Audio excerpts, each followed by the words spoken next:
In previous examples, the imaginary cut plane was parallel to the ends of the member. If the cut plane is at some angle theta measured from the vertical plane, we obtain a different value for the average normal stress, in addition to seeing the generation of a shear stress.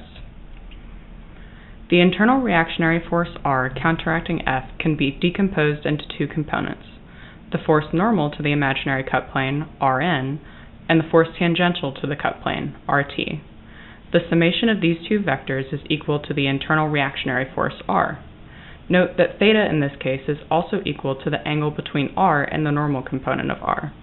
The average normal stress, sigma average, is due to the normal component, Rn, and the average shear stress, tau average, is due to the transverse component, Rt. Average shear stress, tau average, is defined in a similar manner to the average normal stress, with tau average equal to Rt, the transverse component of R, per A sub n, where A sub n is the area normal to the cut plane. This is different from the previous area we were using, where it was simply the cross-sectional area of the member. However, the essence of the equation is the same, force per area. We can also note that shear stress doesn't exist in a compressive or tensile state. Rather, the value is always positive.